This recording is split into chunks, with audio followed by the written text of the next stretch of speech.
তিন গ্রুপ হত্যা হয়েছে, তিন গ্রুপ তিন আন্দি মার শুরু করছে। আমরা স্বামী স্ত্রী যদি ফরমটা না পড়িতাম হের করে মারি গেলে তো দাঁত উড়িলে রট লই যাতে বেলসা লই লাড়ি লই যাতে যেমনে হাচ্ছে হেমনে মারছে। আপনার এখন দুই গ্রুপ দুই ভাষা আছে আমরা করতাম না, সেগুলো আমার হিসপিস্তন হামলা করছে। হামলা করার পর আরও দুইবার লাগাচ্ছে গাছ দিয়ে লাগা দিছে। আমি সামনে দিছি দম্বি মানুষের বলাইন পরে গ্রামবাসী বাড়েছে। আমার কাকারও গেছে, কাকারা আলাতুল মানে হলো কুয়ার। সে একজন মুরব্বী, সেই নিজের হাতে লাঠি নেই বাড়িতে সবারই নেই। ওখানে আমার বাড়ি আন্ধার রাত্রে এই মাইদুর কুবদের কালকে তারা হঠাৎ করে পরিকল্পনা করি অতর্কভাবে আন্ধার রাত্রে 11:30টার সময় আর বাইরে আসতে 10 জনে গিরি দোকানটা আসতে লাগছে।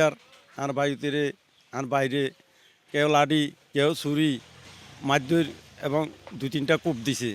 যখন কূপ দিছে চারিও মানুষে চিল্লাচিল্লি করার আমি ঘরে শোয়াইছিলাম। এইরকম গেঞ্জি গাতে আমি ওখানে গেছি, মানুষে দেখছে, দেশবাসী দেখছে। দেখার পরে আমার পর্যন্ত শেষ হয়ে যে মাদ্যুৎ চালু করছে। মাদ্য যাওয়া হয়েছে এখান থেকে, পরে আবার বাজারে গেছে। গ্রামের এলাকার লোকজন আসি বলছে এখানে কোনো আর বৈঠক হবে না, হসল হবে না, তোমরা আগের চিকিৎসা করো, তোমরা আইনগত প্রক্রিয়া ব্যবস্থা নাও। প্রশাসনের কাছে আমি উচিত মূল্য বিচার চাচ্ছি। ওই দিক দিয়ে দূরে যাইতে মানে ওইদিকে একটা ক্ষেত আছে হেলাল বলে, যে ওই ক্ষেতের উপর 3বার পড়ছিল। পরে আমাদের ওইদিকে অনেক গাছ গুছর ওখান দিয়ে যে আমাদের বাসায় পড়ে আসছে, অনেক রক্ত ছিল গায়ে হাতে।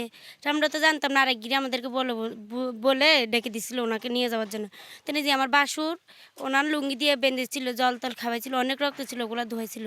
তিন গ্রুপ হত্যা হয়েছে, তিন গ্রুপ তিন আন্দি মার শুরু করছে। আমরা স্বামী স্ত্রী যদি ফরমটা না পড়িতাম হের করে মারি গেলে তো দাঁত উড়িলে রট লই যাতে বেলসা লই লাড়ি লই যাতে যেমনে হাচ্ছে হেমনে মারছে।